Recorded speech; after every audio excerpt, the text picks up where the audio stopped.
पृथ्वी हमारी जानी पहचानी जगह है,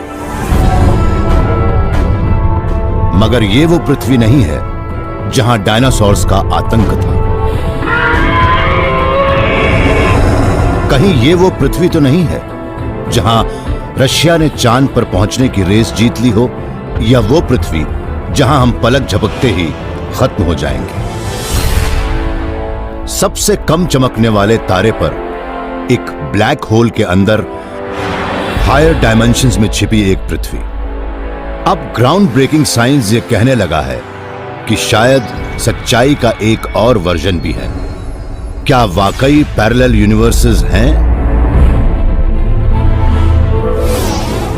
स्पेस, टाइम और खुद जिंदगी, ब्रह्मांड के रहस्य हम जानेंगे थ्रू द वर्म होल।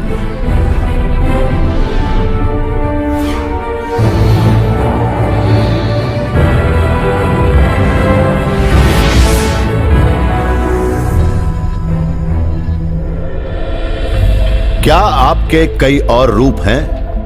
क्या मेरे कई और रूप हैं? मेरा दूसरा वर्जन भले ही आइडेंटिकल लगता हो, पर वो है नहीं। हमारी किस्मत बिल्कुल अलग हो सकती है। हम में से कोई एक दूसरे का डिसेंडेंट भी हो सकता है।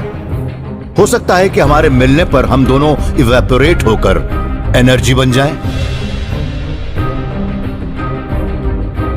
हो सकता है कि हम एक से ज्यादा जिंदगी जी रहे हों, क्योंकि साइंटिस्ट्स जैसे जैसे फिजिक्स और ब्रह्मांड की गहराई में पहुंच रहे हैं, वैसे वैसे वो भी मानने लगे हैं कि पैरेलल यूनिवर्सेस वाकई हैं। उनसे ही शायद इंसान की किस्मत का फैसला भी हो।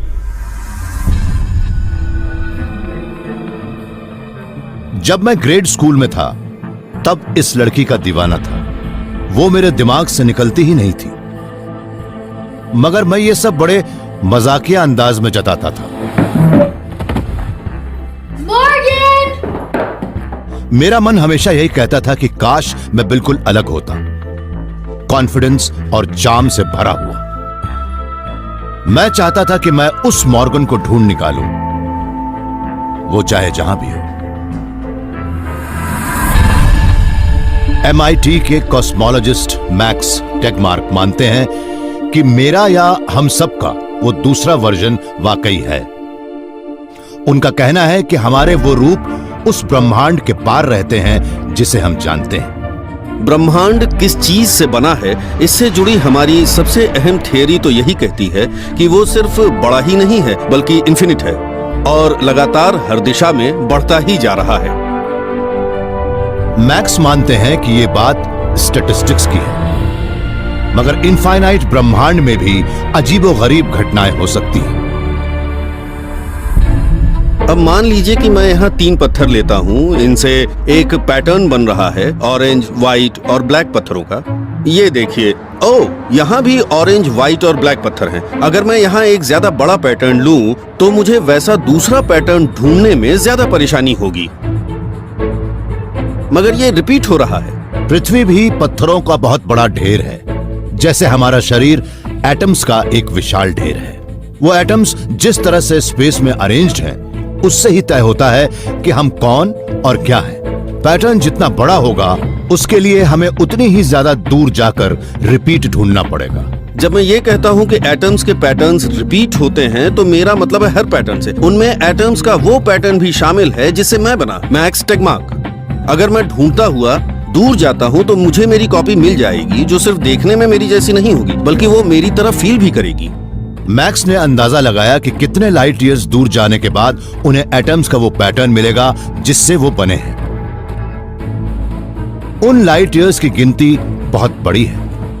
मैंने देखा कि उस नंबर तक पहुंचने के लिए मुझे करोड़ों करोड़ जीरोस लगाने पड़ते हैं। ये नंबर यकीनन काफी बड़ा है, मगर अपने स्पेस के साइज को देखते हुए तो यही लगता है कि बात हमारे घर के पिछवाड़े की है। लेकिन कोई एक्सप्लोरर अपने कॉस्मिक क्लोन से मिलने के लिए इतने लंबे सफर पर जाने की हिम्मत एक ही शर्त पर दिखा सकता है। 1920 के दशक में एस्ट्रोनॉमर एडविन हबल ने देखा कि हमारा ब्रह्मांड एक जगह पर स्थिर नहीं है, वो जिस ओर भी देखते यही लगता कि ब्रह्मांड हमसे दूर बढ़ता जा रहा है। वो जितना भी दूर देखते उन गैलेक्सीज के बढ़ने की स्पीड उतनी ही तेज नजर आती। हबल ने कहा कि ऐसा तभी हो सकता है जब पूरा ब्रह्मांड फैल रहा हो। अगर हम मान लें कि कंक्रीट का ये स्लैब एक दूर दराज की गैलेक्सी है और स्थिर है, तो मैं इसे मैसेज भेज सकता हूँ। मैं लाइट की स्पीड से इंटरगैलेक्टिक ईमेल्स भेज सकता हूँ और अगर हम इंतजार करें तो वो वहां पहुंच भी जाएंगी। क्योंकि ब्रह्मांड लगातार बढ़ता जा रहा है, इसलिए इसे और रियलिस्टिक बनाने के लिए हमें इसे चलाना पड़ेगा। ये दूर दराज की गैलेक्सी असल में मुझसे दूर जा रही है। हम खुद से जितना दूर जाने की कोशिश करते हैं उतनी ही तेजी से यहाँ और यहाँ के बीच का स्पेस भी बढ़ता है। एक वक्त ऐसा भी आता है जब वो लाइट की स्पीड से बढ़ने लगता है। इसका मतलब है कि हम ना तो वहां तक पहुंच सकते हैं, ना ही उसके पार कुछ देख ही सकते हैं। मेरे लिए सबसे बड़ी बाधा ये कॉस्मिक होराइजन ही है, जो मुझे अपनी या अपने दोस्तों की कॉपीज के पास नहीं पहुंचने दे रहा। अगर वो मिल जाते तो कितना मजा आता।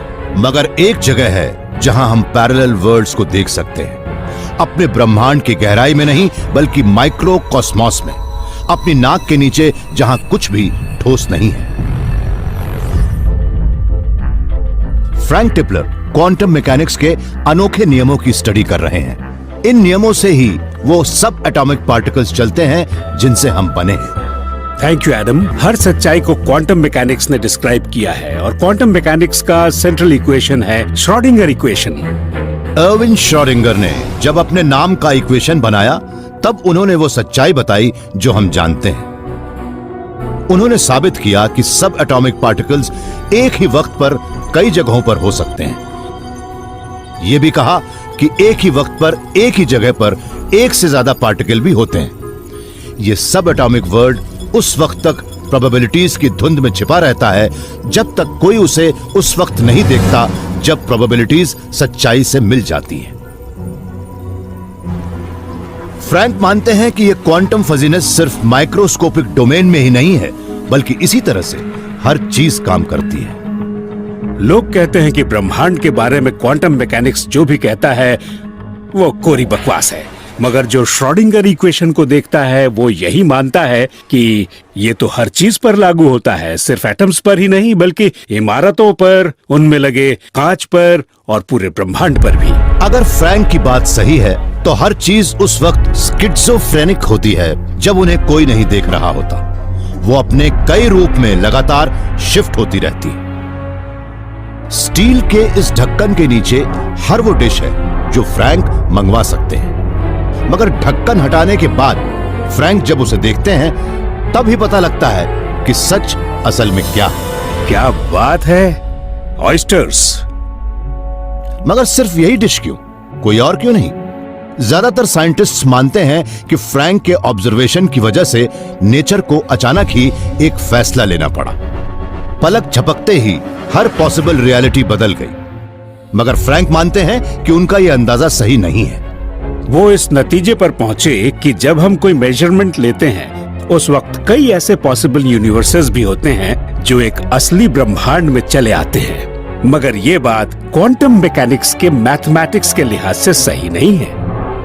फ्रैंक मानते हैं कि हर मुमकिन नतीजा अपने पैरेलल यूनिवर्स में एक सच्चाई बन जाता है। इस ब्रह्मांड में तो फ्रैंक ऑयस्टर्स खा रहे हैं, मगर किसी और में ये कबाब खा रहे होंगे, तो किसी तीसरे में श्रिम्प जम्बालाया। हम ये बात तो शुरू से जानते थे कि असल में कई ब्रह्मांड हैं, मगर फिजिसिस्ट्स अपने ही इक्वेशंस पर यकीन नहीं करते हैं। अगर फ्रैंक की बात सही है तो आप जिस स्पेस में रहते हैं वहां आपकी आइडेंटिकल कॉपीज का एक इनफाइनाइट समंदर होगा। अगर आपके साथ कुछ होता है तो उसका ठीक उल्टा आपके उन छिपे हुए ट्विन्स में से किसी एक के साथ हो सकता है, मगर वो देर तक छिपे नहीं रह सकते। इस सिलिकॉन चिप पर एक छोटी सी चीज रखी है जो एक ही वक्त पर दो जगहों पर सच हो सकती है। पहली बार इस साइंटिस्ट को एक पैरेलल यूनिवर्स की झलक दिखी है। जरूरी नहीं कि ऑल्टरनेट रियलिटीज ब्रह्मांड में कई लाइट ईयर्स दूर हों, वो हमारे ठीक सामने भी हो सकती हैं। अगर क्वांटम मैकेनिक्स के अनोखे नियम सही हैं, तो मैं भी काउंटलेस ऑल्टर ईगोस का एक कलेक्शन हूं, और वो लगातार स्ट्रगल कर रहे हैं। हमें अंदर चल रही इस लड़ाई का पता ही नहीं लगता। किसी खास पल में हमारा सिर्फ एक ही सच होता है, बाकी सब हमें बिल्कुल नजर नहीं आते। या ऐसा नहीं है? फिजिसिस्ट फ्रैंक टिपलर मानते हैं कि क्वांटम मैकेनिक्स की यह बात सही है कि हमारे काउंटलेस वर्जन्स पैरेलल यूनिवर्सेस में मौजूद हैं। हम में से कई लोगों की तरह वो भी एक ऑल्टर ईगो के हवाई सपने देखते हैं। चलिए हम एक बार फिर से ब्रह्मांड की सैर पर चलते हैं। हमारे साथ हैं फियरलेस फ्रैंक, एस्ट्रोफिजिसिस्ट और कॉस्मिक एडवेंचर नट। इस हफ्ते फ्रैंक ने पता लगाया है क्वांटम पैरेलल यूनिवर्स का एक पोर्टल। फ्रैंक टिपलर मानते हैं कि हमारा ब्रह्मांड भी इस कार्टून जैसा ही है, जिसे हम सच मान लेते हैं। सामने से देखने पर कार्टून एक सिंगल ऑब्जेक्ट नजर आता है, मगर वो भी सेल से बना है। हम एक ट्रांसपेरेंसी का इस्तेमाल एक यूनिवर्स को रिप्रेजेंट करने के लिए कर सकते हैं, मगर सच तो यह है कि एक दूसरे पर जाने कितने ब्रह्मांड सुपर इम्पोज्ड हैं। एक नजर न आने वाली चीज एक ही वक्त पर कई जगहों पर हो सकती है। फ्रैंक के मुताबिक उनमें से हर एक अपने पैरेलल यूनिवर्स में सच बन जाती है। जब भी हम इनका मेजरमेंट लेते हैं, तब हर फ्रैंक टिपलर की तस्वीर एक खास रिजल्ट देती है। एक ब्रह्मांड में कोई चीज हमारे नजरिए से सिर्फ एक ही जगह पर दिख सकती है, और ऐसा लगता है कि हमारे इस ऑब्जर्वेशन की वजह से बाकी सारी पॉसिबिलिटीज खत्म हो जाती हैं। मगर जो दिखता है वो धोखा भी तो हो सकता है। हमें पॉसिबिलिटीज को सिर्फ पॉसिबिलिटीज की तरह नहीं देखना चाहिए। बाकी सच्चाइयां सिर्फ इसलिए नहीं खत्म हो जाती कि मैंने एक को अपने हाथ में पकड़ लिया है। वो यही है, उनका वजूद है। अगर हम एक बार में सारे ब्रह्मांडों को देख सकें तो फ्रैंक टिपलर के अनगिनत रूपों का एक ही वक्त पर एक ही मेजरमेंट लेंगे। हर फ्रैंक उस चीज को थोड़ी अलग जगह पर देखेगा। ये छोटी छोटी बातें वक्त के साथ एम्पलीफाई होती हैं, जिससे पैरेलल वर्ल्ड्स में अलग अलग नतीजे होते हैं। एक ब्रह्मांड में एस्टेरॉइड पृथ्वी पर नहीं गिरता है और डायनासोर्स बचे रहते हैं। दूसरे में रॉकेट की नाकामी की वजह से अमेरिका चांद तक पहुंचने की रेस हार जाता है। लेकिन हमें यह कैसे पता लगेगा कि वो ऑल्टरनेट रियलिटीज वाकई हैं? क्योंकि वो तो उसी पल गायब हो जाती हैं जब हम उन्हें देखते हैं। हम शायद एक ही वक्त पर किसी चीज के दो जगहों पर होने के इन क्वांटम मैकेनिकल इफेक्ट्स को कभी देख नहीं पाए, क्योंकि हम हमेशा चीजों को मेजर करते रहते हैं। एयर मॉलिक्यूल्स जब किसी चीज से टकराते हैं तो वो भी एक मेजरमेंट है। जब हम किसी चीज पर रोशनी करते हैं तो वो भी एक मेजरमेंट ही होता है। और हो सकता है कि कोई चीज टेबल पर रखी हो, वो टेबल उस चीज को धकेल रही है, और वो भी एक मेजरमेंट ही है। एक्सपेरिमेंटल फिजिसिस्ट एंड्रयू क्लीलैंड शायद वो पहले शख्स हैं जिन्होंने एक पैरेलल यूनिवर्स की पहली झलक देखी। सिलिकॉन के इस छोटे से स्क्वायर के अंदर एंड्रयू ने एक ऐसा मेटल पैडल लगाया है जो नजर भी नहीं आ रहा। वो कई हजार करोड़ एटम से बना है। असल में ये क्वांटम वर्ल्ड का गॉडजिला है, और ये हमें ये दिखाना चाहते हैं कि इतनी बड़ी चीज भी क्वांटम मैकेनिक्स के नियमों का पालन करती है। हम ये तो जानते हैं कि क्वांटम मैकेनिक्स के नियम इलेक्ट्रॉन्स और एटम्स जैसी छोटी चीजों पर लागू होते हैं, मगर हमें ये मानने में बहुत परेशानी होती है कि वो बड़ी चीजों पर, हमारी रोजमर्रा की चीजों पर भी लागू होते हैं। मगर ये साबित करना कि ये भी क्वांटम मैकेनिकली बिहेव करेगा, इन्हें ध्यान रखना होगा कि कोई चीज इसे मेजर ना करे। इसे कंप्लीट आइसोलेशन में रखना होगा और बहुत ठंडा भी। ये इंस्ट्रूमेंट एक डिल्यूजन रेफ्रिजरेटर है, और अगर आपके पास भी $15 लाख हो तो आप इसे अपने घर में लगा सकते हैं। इस इंस्ट्रूमेंट में कई टेम्परेचर स्टेजेस हैं, जो कि 1 केल्विन से 0.6 केल्विन तक और 0.1 केल्विन से 20 मिली केल्विन तक, यानी करीब -235 डिग्री सेल्सियस तक माप सकते हैं। हम उसी तापमान पर क्वांटम एक्सपेरिमेंट्स करते हैं। इस डाइल्यूशन रेफ्रिजरेटर के अंदर एंड्रयू एनर्जी के एक क्वांटम को पैडल पर डालते हैं। इस बात की संभावना 50-50 है कि वो उस एनर्जी को लेगा या नहीं लेगा। मगर ये देखकर दंग रह गए कि पैडल ने एक ही वक्त पर एनर्जी को लिया भी और छोड़ भी दिया, और वो इन दो रियलिटीज के बीच घूमने लगा। पैडल उन दोनों स्थितियों में था जब उसे जरा भी एनर्जी नहीं मिल रही थी और एनर्जी की एक यूनिट भी मिल रही थी। उस स्थिति में, यानी जब वो इन दोनों स्थितियों में था, तब एक बार में करीब 600 करोड़ बार का वाइब्रेशन होता है। एंड्रयू के इस ग्राउंड ब्रेकिंग एक्सपेरिमेंट से साबित हो गया कि क्वांटम मैकेनिक्स के नियम हमारे ब्रह्मांड की हर चीज पर लागू होते हैं, चाहे वो छोटे छोटे पार्टिकल्स हों या फिर विशाल गैलेक्सीज।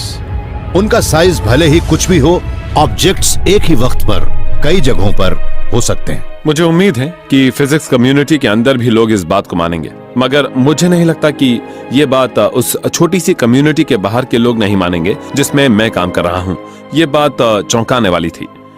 इस बात को समझाने के लिए कई अलग अलग इंटरप्रिटेशंस किए गए। उनमें से ही एक है कई दुनिया या पैरेलल यूनिवर्सेस की राय, मगर उनसे कुछ भी साबित नहीं होता है। क्योंकि उनसे कुछ पता नहीं लगता, इसलिए हम उन्हें टेस्ट भी नहीं कर सकते। इस लिहाज से लोग अपनी मर्जी से कोई भी इंटरप्रिटेशन चुन सकते हैं। अगर क्वांटम पैरेलल यूनिवर्सेस वाकई हैं, तो एंड्रयू का एक्सपेरिमेंट उसके राज जानने की ओर पहला कदम होगा। मगर एक और पैरेलल वर्ल्ड है जिसके बारे में करीब करीब हर साइंटिस्ट का कहना है कि उसका वजूद है। दरअसल वो एंटी मैटर से बना है, और अगर हमने उसे कभी देखा तो वो हमारे लिए तबाही का दिन होगा। हमारे ब्रह्मांड में एक बेहद खतरनाक चीज घूम रही है जिसे एंटी मैटर कहते हैं। अगर उसकी एक छोटी सी बूंद भी नॉर्मल मैटर से मिलती है तो उससे हिरोशिमा में हुए विस्फोट से ज्यादा बड़ा धमाका होगा। सबसे डरावना सच तो यह है कि बिग बैंग से शायद बराबर मात्रा में एंटी मैटर और मैटर का निर्माण हुआ था। यह भी कह सकते हैं कि हमारे ब्रह्मांड का एक एंटी मैटर ट्विन भी हो सकता है जो पूरी दुनिया को ही खत्म कर सकता है, तबाह कर सकता है। मगर समस्या यह है कि खतरनाक एंटी मैटर वाला वो ब्रह्मांड गायब है। जोएन ह्यूइट कैलिफोर्निया की स्टैनफोर्ड लीनियर एक्सेलरेटर में एक थियोरेटिकल फिजिसिस्ट है। ये उस लापता पैरेलल यूनिवर्स की खोज करने वाली जासूस है। वो कहाँ चला गया? ये आज साइंस के लिए एक बहुत बड़ा राज है कि वो एंटी मैटर कहाँ गायब हो गया। हर पार्टिकल का उससे ही जुड़ा एक एंटी पार्टिकल होता है। उसका भार भी उतना ही होता है जितना उसके पेरेंट पार्टिकल का होता है, मगर उसकी प्रॉपर्टीज बिल्कुल उलट होती हैं। जैसे कि इलेक्ट्रॉन में इलेक्ट्रिक चार्ज होता है, उसी तरह एंटी इलेक्ट्रॉन से यानी कि पॉजिट्रॉन में ऑपोजिट इलेक्ट्रिक चार्ज होता है। जब मैटर और एंटी मैटर आपस में टकराते हैं तब एक बड़े धमाके के साथ एनर्जी का तेज झोंका निकलता है, जैसे कि बूम। अगर बिग बैंग से एंटी मैटर और मैटर बराबर बने थे तो उसके साथ इन दो में से एक बात हुई होगी। अगर एंटी मैटर और मैटर का कोई पार्टिकल आपस में टकराया होगा तो वो पूरी तरह से खत्म हो गए होंगे।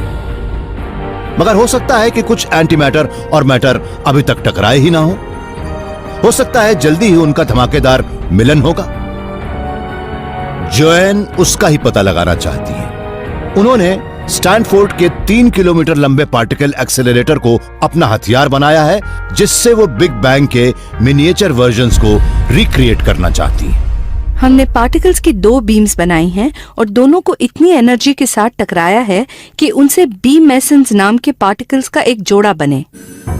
बी फैक्टरिंग नाम के इस एक्सपेरिमेंट के अंदर जोएन और उनकी साइंटिस्ट्स की टीम ने बी मेसॉन्स का एक झोंका देखा, जिसके साथ उनके एंटी मैटर ट्विन्स भी थे, जिन्हें एंटी बीज कहते हैं। ये उन एक जैसे मगर एक दूसरे के ऑपोजिट पार्टिकल्स के बीच मामूली से मामूली फर्क ढूंढने लगे। अगर आप B meson versus anti B meson को स्टडी करना चाहते हैं तो आपको उस वक्त के बीच का अंतर देखना होगा जब वो डीके होते हैं, मगर वो कुछ ही देर तक रहते हैं।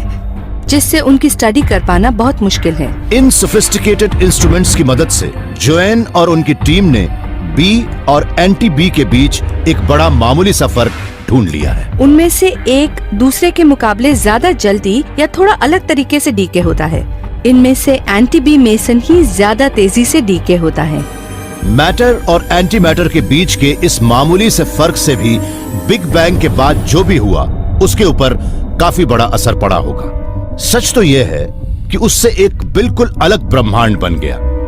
चलिए हम ये मान लेते हैं कि मैटर और एंटी मैटर के बीच चेकर्स का खेल चल रहा है आखिरी दम तक। दोनों खिलाड़ी बराबर नंबरों के साथ शुरुआत करते हैं। वक्त के साथ चेकर्स और एंटी चेकर्स एक दूसरे को खत्म करते जाते हैं, मगर आखिर में एक खिलाड़ी बड़े मामूली अंतर से हावी हो जाता है और उसकी जीत हो जाती है।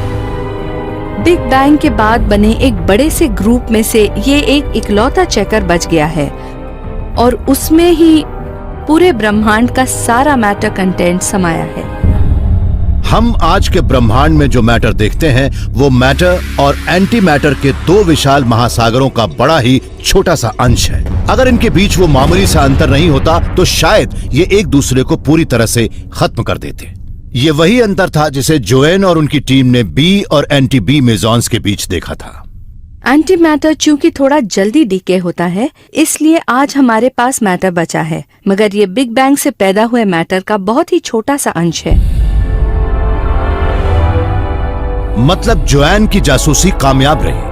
अब हमें इस बात की फिक्र नहीं करनी चाहिए कि हमें खत्म करने वाला खतरनाक एंटी मैटर यूनिवर्स स्पेस की अंधेरी गहराइयों में कहीं छिपा है।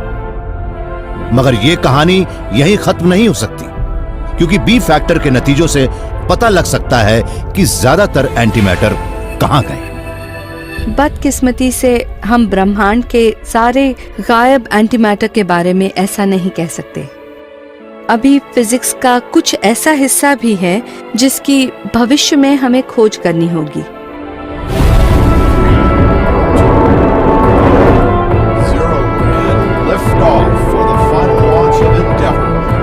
शायद वो खोज जल्दी ही हो जाए। मई 2011 में स्पेस शटल एंडेवर ने इंटरनेशनल स्पेस स्टेशन पर एक विशाल पार्टिकल डिटेक्टर AMS पहुंचाया है। AMS उन कॉस्मिक रेज की तलाश करेगा जो कई 100 करोड़ साल पहले बने थे, उस वक्त जब बिग बैंग के बाद मैटर और एंटी मैटर एक दूसरे को खत्म कर रहे थे। अगर वो बचा होगा तो हो सकता है कि इससे हम एंटी मैटर के उस प्राइमोर्डियल समंदर के अवशेष तक भी पहुंच जाएं। एंटी मैटर यूनिवर्स वो इकलौता खतरा नहीं है जो हमारे ब्रह्मांड के किनारे घात लगाए घूम रहा है। हो सकता है कि हम कई तरह के पैरेलल यूनिवर्सेस से घिरे हों, और यह पता लगाना कि वो क्या और कहां है सिर्फ एक थियोरेटिकल गेम नहीं है, बल्कि हमारे पूरे ब्रह्मांड का भविष्य इसी बात पर टिका है। हमारा कोई दूसरा वर्जन है या नहीं, हमें इस बात की इतनी फिक्र क्यों है? हम उनसे कभी आमने सामने तो नहीं मिल सकते, मगर ये ऑल्टर ईगोज बेहद अहम हैं, क्योंकि इनसे हमारे वजूद से जुड़े सबसे बड़े सवाल का जवाब मिल सकता है। इस ब्रह्मांड का जन्म कैसे हुआ और उसका अंत कैसे होगा? कॉस्मोलॉजिस्ट एंड्रे लिंडे का मानना है कि उन्होंने एक चौंकाने वाली खोज की है।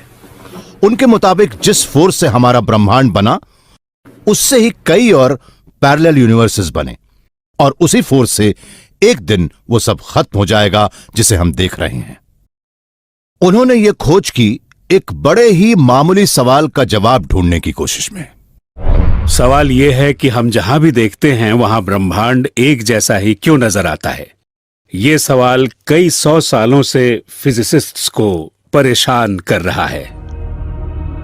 एंड्रे मान रहे थे कि एक जबरदस्त हंगामेदार धमाके से वो स्मूथ और यूनिफॉर्म ब्रह्मांड नहीं बन सकता जिसे हम आज देख रहे हैं। बिग बैंग के बारे में फिजिक्स तो यही मानता है कि हम जो कुछ भी आज देख रहे हैं वो चीनी के एक दाने जितनी बड़ी चीज से बना था। मुझे तो यही लगता है कि स्टैंडर्ड बिग बैंग थियरी के मुताबिक हमारे आसपास जो गैलेक्सी बनी है उसके लिए कम से कम 10 से 385 टन के हाई एनर्जी एक्सप्लोजिव की जरूरत पड़ेगी। उससे करोड़ों करोड़ों करोड़ों करोड़ों करोड़ों करोड़ों करोड़ों करोड़ों टन मैटर बने। ये बात बिल्कुल ही यकीन के लायक ही नहीं लगती, और इसलिए ये जरूरी था कि एक दूसरी कहानी गढ़ी जाए, और तब बनी इन्फ्लेशनरी थ्योरी। इन्फ्लेशन वो प्रोसेस है जिसे आंद्रे अच्छी तरह से जानते हैं, और वो सिर्फ वो फोर्स ही नहीं है जिससे पूरा ब्रह्मांड उड़ जाए। जब वो बिग बैंग के रहस्यों को डिकोड नहीं करते, तब हमारी दुनिया के छोटे छोटे हिस्से को अपनी दूसरी पसंद फोटोग्राफी से इन्फ्लेट करते रहते हैं। ये एक कमाल का कैमरा है। जब मैं 60 साल का हुआ तब मेरे परिवार ने मेरे जन्मदिन पर यह तोहफे में दिया था। उसी वक्त से मैं इसका दीवाना हूं। आंद्रे की थ्योरी के मुताबिक जब ब्रह्मांड शक्कर के एक दाने जितना बड़ा था, तब उसके अंदर काफी एनर्जी भी भरी थी। उसका हर माइक्रोस्कोपिक पार्ट दूसरे से वैसे ही अलग था जैसे कि टेक्निकलर पैचवर्क। इस क्यूब के अंदर अलग अलग साइज के अलग अलग रंग हैं, मगर इन्फ्लेशन में होता यह है कि अगर हम इस शुगर क्यूब के किसी छोटे से कोने से शुरुआत करें तो वो हमें ब्रह्मांड के एक हिस्से जैसा नजर आने लगता है, और इस शुगर क्यूब के अंदर से जब हम अपने आसपास देखते हैं तो लगता है कि हमारे आसपास की हर चीज सफेद है, हमारे आसपास की हर चीज गुलाबी है। हमारा ब्रह्मांड कितना सुंदर है, ये कितना यूनिफॉर्म है, और हमने हर समस्या हल कर ली है। मगर शायद इन्फ्लेशन से हमारी हर समस्या नहीं सुलझ सकती, क्योंकि जब एक बार इन्फ्लेशन शुरू हो जाता है तब वो भी आंद्रे की फोटोग्राफी के एडिक्शन की तरह लगातार बढ़ता ही जाता है। ब्रह्मांड भी दिन ब दिन बढ़ता ही जा रहा है। मगर आंद्रे के मुताबिक हो सकता है कि इन्फ्लेशन हमारे इस फैले हुए ब्रह्मांड में भी आ जाए। वो ब्रह्मांड के एक छोटे से हिस्से पर हमला करता है और उसे फैलाकर एक नया ब्रह्मांड बना देता है। ऐसे में होगा ये कि बिल्कुल नए सिरे से एक बुलबुला बनेगा और वो हमें भी अपने अंदर समेटकर मार डालेगा। तो क्या वही हमारा अंत होगा? अगर आंद्रे की बात सही है तो हमारा ब्रह्मांड पूरी तरह से अनस्टेबल है। किसी भी पल उसका एक छोटा सा हिस्सा फैलकर एक ब्रह्मांड जितना बड़ा हो जाएगा और उसमें मौजूद हर चीज खत्म हो जाएगी। मगर इसी के पार उनके एक पुराने सहयोगी मानते हैं कि आंद्रे ने इसे गलत समझा है। पॉल स्टाइनहार्ट प्रिंसटन यूनिवर्सिटी में साइंस के एल्बर्ट आइंस्टाइन प्रोफेसर माने जाते हैं। यह टाइटल अभी तक सिर्फ 2 साइंटिस्ट्स को ही मिल पाया है। इस इन्फ्लेशन से क्या पता लगता है? अगर कोई पॉसिबिलिटी हमें अनगिनत बार नजर आती है तो इस तरह की कोई थ्योरी उसके बारे में कुछ नहीं कह सकती। जो भी हो रहा है वो ऐसी थ्योरी से जुड़ा होता है। पॉल कई दशक से इन्फ्लेशन पर काम करके एक नई थियरी देने की कोशिश कर रहे हैं, वो जिसका दावा है कि स्पेस का एक छिपा हुआ 4th डायमेंशन भी है और उस डायमेंशन के पार है एक पैरेलल यूनिवर्स। हम अपनी 3 डायमेंशनल दुनिया को एक मेम्ब्रेन जैसी सतह के तौर पर देख सकते हैं जो एक एक्स्ट्रा 4th स्पेशल डायमेंशन वाले स्पेस से जुड़ी है। अब आप इन दोनों अखबारों को लीजिए और देखिए कि ये कितने करीब हैं। वो दोनों ब्रेन वर्ल्ड्स भी, एक तो हमारा और दूसरा ऑपोजिट वाला भी, एक दूसरे से काफी कम अंतर से दूर हैं, इंच के लाखवें करोड़वें हिस्से की बराबर की दूरी से। पॉल के मॉडल के मुताबिक हमारा ब्रह्मांड एक फ्लेक्सिबल 3 डायमेंशनल मेम्ब्रेन में या ब्रेन वर्ल्ड में मौजूद है। दूसरा भले ही इसके बेहद करीब है, मगर वो बिल्कुल अलग ब्रह्मांड है और वो हमारे साथ इंटरैक्ट नहीं करता। मगर पॉल का सवाल है कि अगर ऐसा हो तब क्या होगा? मुझे और मेरे कलीग्स को लगने लगा था कि कहीं ऐसा तो नहीं कि वो दोनों ब्रेन वर्ल्ड्स हमेशा एक ही जगह पर स्थिर न रहते हों और एक दूसरे की ओर बढ़ रहे हों, तो एक दिन वो आपस में टकरा भी सकते हैं। उस टक्कर से जो एनर्जी पैदा होगी वो ब्रेन्स के मोशन से पैदा होने वाली एनर्जी से मैटर और रेडिएशन में बदल जाएगी, और जब वो अलग होंगी तब वो गर्म मैटर और रेडिएशन से भर जाएंगी, वैसे ही जैसे बिग बैंग के बाद हुआ था। सच कहें तो हमें लगा कि वो भी एक बिग बैंग ही होगा। वो बिग बैंग स्पेस और टाइम की शुरुआत की बजाय एक टक्कर होगी।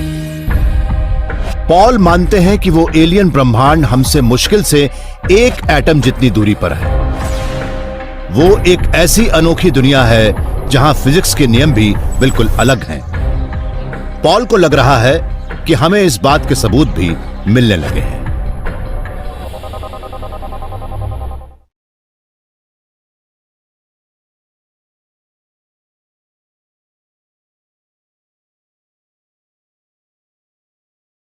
हालांकि हम उस दूसरे ब्रेन के मैटर को देख, छू या महसूस नहीं कर सकते, मगर हम उसके वजूद को महसूस कर सकते हैं क्योंकि हम उसकी ग्रेविटी को महसूस कर सकते हैं। पिछले दशक में एस्ट्रोनॉमर्स ने पता लगाया कि हर गैलेक्सी ग्रेविटी के इनविजिबल सुपरमैसिव सोर्सेस से घिरी हुई है।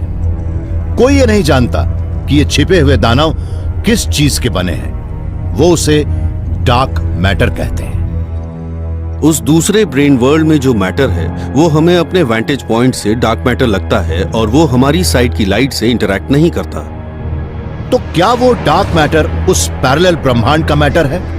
पॉल मानते हैं कि हमें इसका जवाब शायद एक ब्लैक होल के तल पर मिलेगा। ये स्पेस के वो विशाल सिंक होल हैं जहां की ग्रेविटी से कोई चीज बच नहीं पाती है। ढेर सारा मैटर एक या दूसरे ब्रेन में जमा होता है और उसका ग्रेविटेशनल फील्ड इतना स्ट्रांग होता है कि वो दूसरे ब्रेन को उस पॉइंट की ओर खींचने लगता है। जब ये दोनों उस पॉइंट पर साथ मिल जाते हैं तब वहां ब्लैक होल बनता है। मतलब किसी और जगह पर वो भले ही अलग अलग हो, लेकिन जहां वो जुड़ते हैं वहां पर एक ब्लैक होल बनता है। उस डार्क मैटर के रहस्य से पर्दा हटाना आज फिजिक्स के लिए एक सबसे बड़ी चुनौती है। हजारों आला दिमाग और सैकड़ों टेलीस्कोप्स इस कोशिश में जुटे हैं। पॉल मानते हैं कि जब हमें पता लग जाएगा कि वो डार्क मैटर क्या है, तब हम ये जान जाएंगे कि वो दूसरे ब्रह्मांड में है या नहीं। क्या ब्लैक होल्स हमें पैरेलल वर्ल्ड से जोड़ेंगे? इस साइंटिस्ट के पास शायद इसका जवाब है, और अगर इनकी थियरी सही है तो हो सकता है कि हम जल्दी ही एक पैरेलल यूनिवर्स के संपर्क में आ जाएं। करीब 400 साल पहले यही माना जाता था कि पृथ्वी ब्रह्मांड के सेंटर में है, मगर तभी पोलैंड के एक गांव ट्रॉन के एक शख्स ने हमारी सोच ही बदल दी।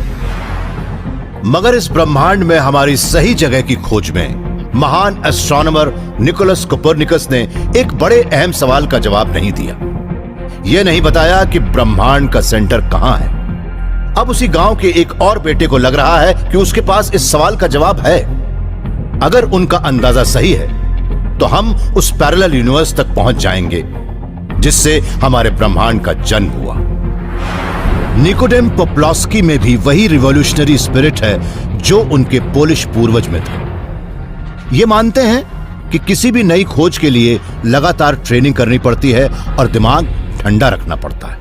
कसरत करने के बाद मेरे शरीर और दिमाग में एक नई ताजगी आती है और उसके बाद मैं ब्रह्मांड से जुड़े सवालों के बारे में सोचता हूं, तब मैं ज्यादा क्रिएटिव हो जाता हूं। निकोडेम अपने इसी इंटेंस फोकस के दम पर एक कॉस्मिक मॉन्स्टर ब्लैक होल का आमना सामना करने में कामयाब हुए। इसके बाहरी किनारे के अंदर वाले हिस्से को इवेंट होराइजन कहते हैं, जिसे लाइट भी पार नहीं कर सकती। कोई नहीं जानता कि उस जगह के पार क्या है जहां से कोई वापस नहीं आ सकता। एक ब्लैक होल के अंदर ग्रेविटी इतनी ज्यादा होती है कि वो पूरे तारे को दबाकर एक छोटा सा सिंगल पॉइंट बना देती है। फिजिसिस्ट्स इस इनफाइनाइट डेंसिटी के पॉइंट को सिंगुलैरिटी कहते हैं। अगर सिंगुलैरिटी का यह मतलब है तो जाहिर है कि हम फिजिक्स को अच्छी तरह नहीं समझ रहे। मुझे ये सिंगुलैरिटीज पसंद ही नहीं है और मैं ये देखना चाहता हूं कि क्या कोई ऐसा मैकेनिज्म है जो ज्यादा सिंपल और नेचुरल हो। ग्रेविटी की स्टडी करने वाले ज्यादातर साइंटिस्ट की तरह निकोडेम भी एल्बर्ट आइंस्टाइन के ही शागिर्द हैं। आइंस्टाइन ने कहा था कि स्पेस और टाइम एक फ्लेक्सिबल फैब्रिक में गुंथे हुए हैं और उसे उन्होंने स्पेस टाइम कहा। केटी और मेगन ने यहाँ एक तौलिया पकड़ रखा है जो स्पेस टाइम को रिप्रेजेंट कर रहा है। स्पेस टाइम भारी चीजों के इन्फ्लुएंस से एक ओर झुक सकता है। मेरे पास ये बॉल है जो मेरे लिए सूरज है। सूरज का स्पेस टाइम पर काफी असर पड़ता है। आप भी देख सकते हैं कि स्पेस टाइम किस तरह से झुका है और उसके झुकने से पृथ्वी पर भी असर हो रहा है। पृथ्वी भी स्पेस टाइम के उस झुकाव को महसूस कर रही है, तभी तो वो सूरज का चक्कर लगाती है। मगर आइंस्टाइन मानते थे कि सिर्फ इस तरह से झुकने से ही मैटर स्पेस टाइम के फैब्रिक को डिस्टॉर्ट नहीं कर सकता था।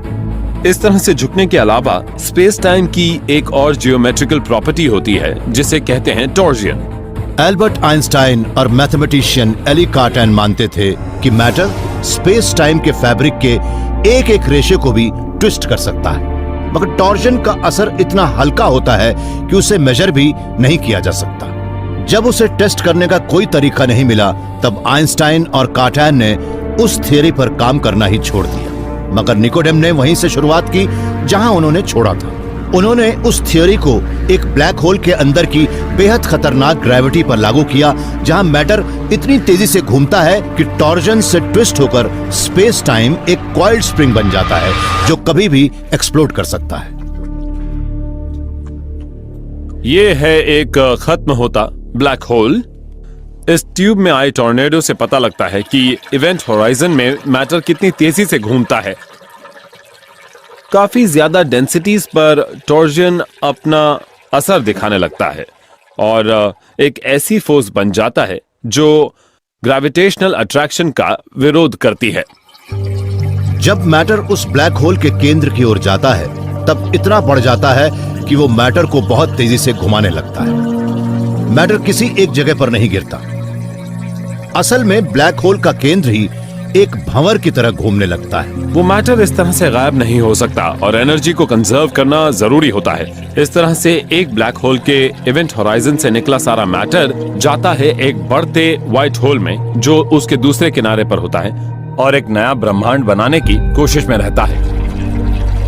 अगर निकोडेम की बात सही है, तो जब वो मास एक ब्लैक होल में जाने लगता है, तब वो उसके दूसरे किनारे की ओर जाता है एक व्हाइट होल में, जो एक नए पैरेलल यूनिवर्स में मास और एनर्जी का उफनता फव्वारा होता है।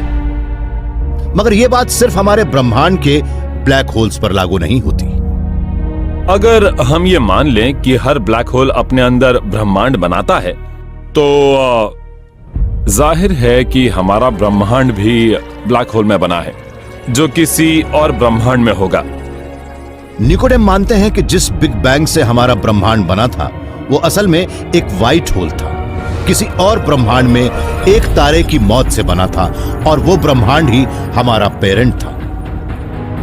अगर ये सही है, तो ये दो ब्रह्मांड एक कॉस्मिक अम्बिलिकल कॉर्ड से जुड़े होंगे जिसे आज तक किसी ने काटा नहीं। अगर हम एक ब्लैक होल के अंदर हैं, तो हमारे ब्रह्मांड और उस पेरेंट ब्रह्मांड के बीच में भी कोई कनेक्शन जरूर होगा। क्या ये साइंटिस्ट एक दूसरे ब्रह्मांड में जाने वाले पुल पर पहुंच गया है? क्या रात के आसमान में अचानक नजर आने वाली एनर्जी की चमक कुछ और कहती है? कहीं वो पैरेलल यूनिवर्स में रहने वालों का संदेश तो नहीं? ब्लैक होल्स हमारे ब्रह्मांड की सबसे डरावनी चीज है। अगर उसके अंदर कुछ गया तो कभी वापस नहीं आता। मगर वो जाता कहां है? इसका जवाब है शायद दूसरे ब्रह्मांड में। अगर इस बात को सही मान लिया जाए, तो शायद ब्लैक होल्स एक पैरेलल ब्रह्मांड में संदेश भेजने का एक बढ़िया जरिया है। या शायद ऐसा भी तो हो सकता है कि दूसरे ब्रह्मांड में रहने वालों ने हमसे न जाने कितनी बार कांटेक्ट करने की कोशिश भी की हो। फिजिसिस्ट निकोडेम पॉप्लॉस्की मानते हैं कि हमारा ब्रह्मांड एक पैरेलल वर्ल्ड के ब्लैक होल के तल पर है। अब वो ये पता लगाने की कोशिश कर रहे हैं कि क्या उस ब्रह्मांड के निवासी हमारे साथ कम्युनिकेट कर सकते हैं।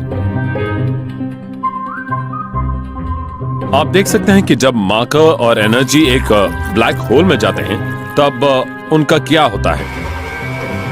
उसके अंदर की ग्रेविटी इतनी जबरदस्त होती है कि अगर कोई उसके अंदर गया तो वो उसके शरीर का एक एक एटम अलग कर देती है। मगर इसका मतलब यह नहीं कि कुछ उससे बच ही नहीं सकता। क्या हमारे कॉस्मिक पेरेंट्स हमारे पास संदेश भेज रहे हैं?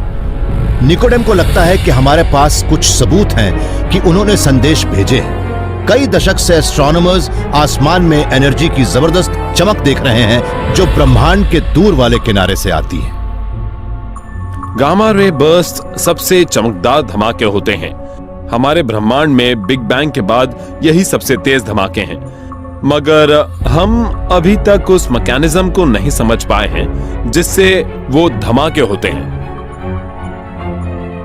वो दरअसल काफी देर से आते हैं और हो सकता है कि वो हमारे पेरेंट यूनिवर्स से हमारे ब्रह्मांड में आ रहे मैटर हों।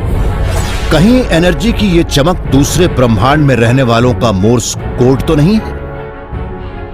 एक ऐसा संदेश जो उस कॉस्मिक विजडम से भेजा गया हो जो हमारे ब्रह्मांड के बनने से कई 100 करोड़ साल पहले के एक्सपीरियंस का नतीजा हो। निकोडेम की थियरी अभी काफी नई है और हिसाब लगाना बड़ा ही मुश्किल काम है। वो गलत भी हो सकते हैं, मगर पैरेलल यूनिवर्सेस की ये खोज अब फैंटेसी की दुनिया से बाहर निकलकर एक सीरियस साइंटिफिक पॉसिबिलिटी बन रही है और इस खोज में वो अकेले नहीं है। अगर हम एक बार full multiverse point of view पर गौर करें तो हमें एक बिल्कुल नई तस्वीर नजर आएगी। जब भी दो अलग अलग घटनाएं होती हैं, तब हमें एक का पता लग जाता है। हम गलती से ये मान लेते हैं कि दूसरी घटना हुई ही नहीं है, जबकि हमारी दूसरी कॉपी ठीक इसका उल्टा दिखती है। हम अब उन बातों पर बहस करने लगे हैं जो कभी साइंस फिक्शन की बात मानी जाती थी। हम अब उसके बारे में काफी सीरियसली सोचने लगे हैं और हमें पूरी उम्मीद है कि एक दिन हमें जवाब भी मिल जाएंगे। ब्रह्मांड का मतलब हर वो चीज है जिसका वजूद है। हम आज ये तो करीब करीब मान चुके हैं कि हमारा ब्रह्मांड अकेला नहीं है, बल्कि उसमें कई पैरेलल मैं हो सकते हैं, कई पैरेलल आप हो सकते हैं और कई पैरेलल पृथ्वी भी हो सकती है। हम ये सोचते हैं कि हमारा ऑल्टर ईगो पता नहीं कैसा होगा, क्या वो हमारे सबसे बड़े सपने को साकार कर रहा होगा या नहीं। मगर हमें यह नहीं भूलना चाहिए कि आप किसी और ही पैरेलल यूनिवर्स में अपने ही दूसरे रूप के सपनों को पूरा करने की कोशिश में हो।